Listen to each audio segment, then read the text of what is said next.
Chapter 2. The Pool of Tears. "Curiouser and curiouser," cried Alice.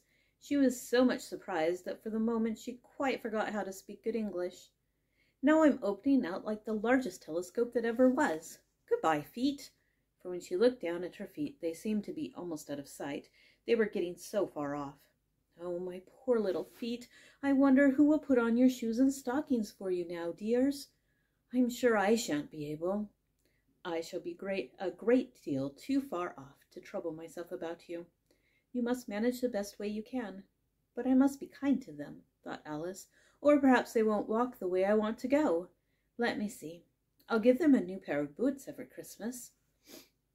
And she went on planning to herself how she would manage it.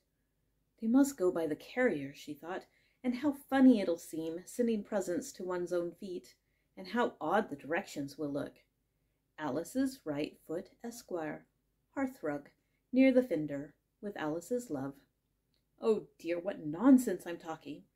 Just at this moment her head struck against the roof of the hall. In fact, she was now rather more than 9 feet high, and she at once took up the little golden key and hurried off to the garden door.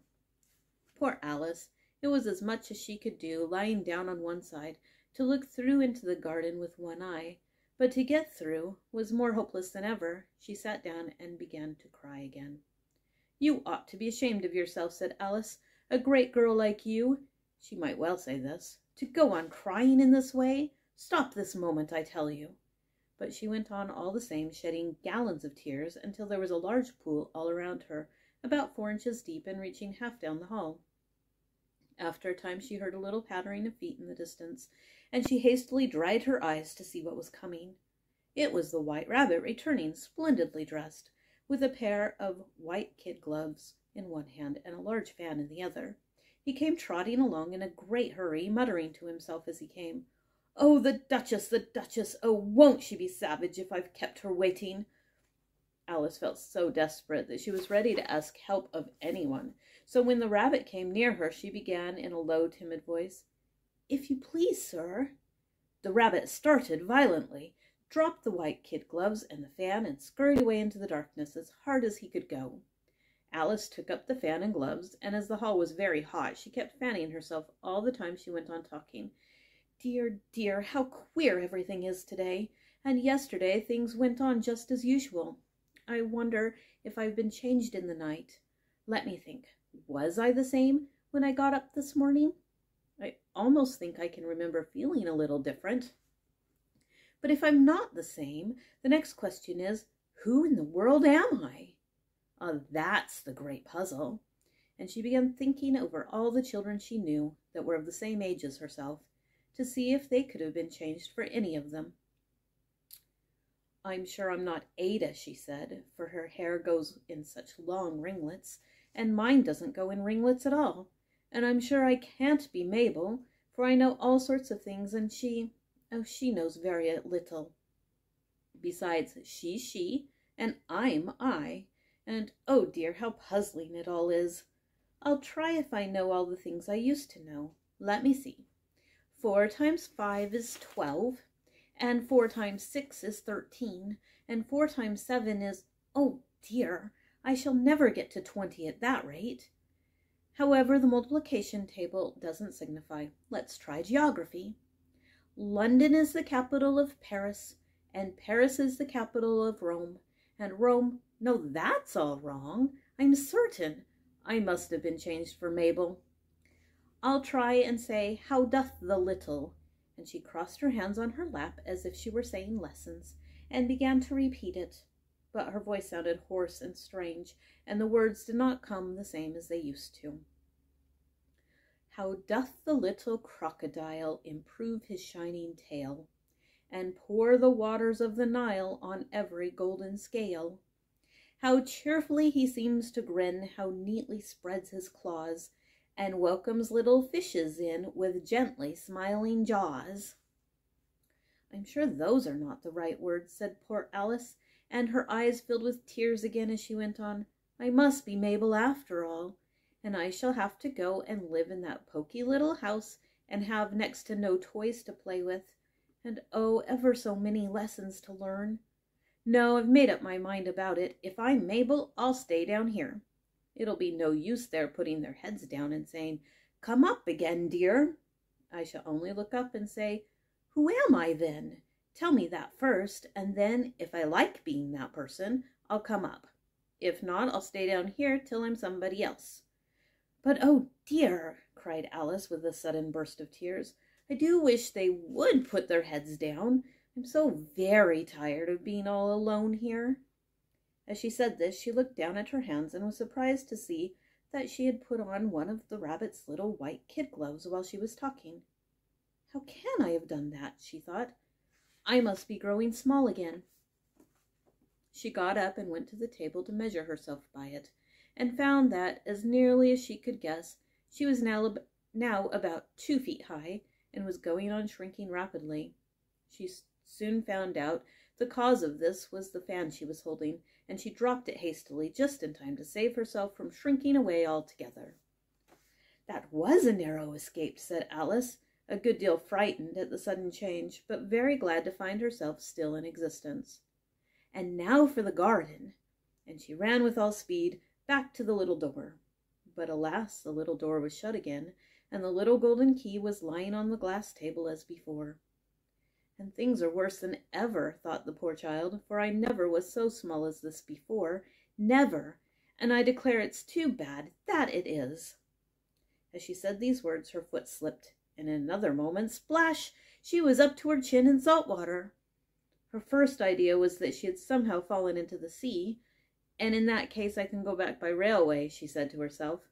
Alice had been to the seaside once in her life, and had come to the general conclusion that wherever you go to on the English coast, you find a number of bathing machines in the sea, some children digging in the sand with wooden spades, then a row of lodging houses, and behind them a railway station.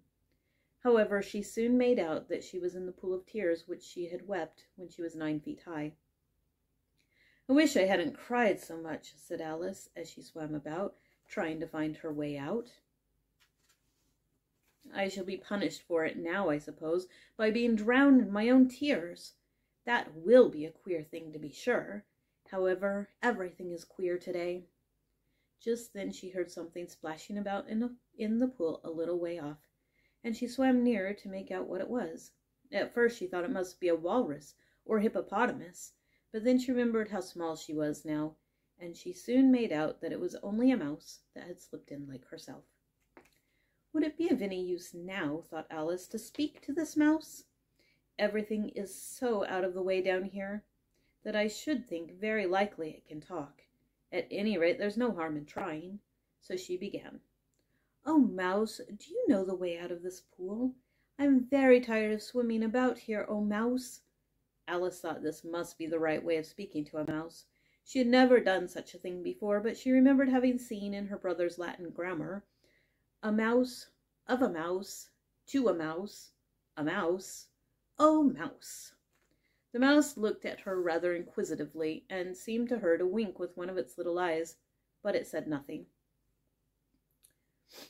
"Perhaps it doesn't understand English," thought Alice. "I dare say it's a French mouse, come over with William the Conqueror," for with all her knowledge of history, Alice had no very clear notion how long ago anything had happened. So she began again, "Oui, ma chatte," which was the first sentence in her French lesson book. The mouse gave a sudden leap out of the water, and seemed to quiver all over with fright.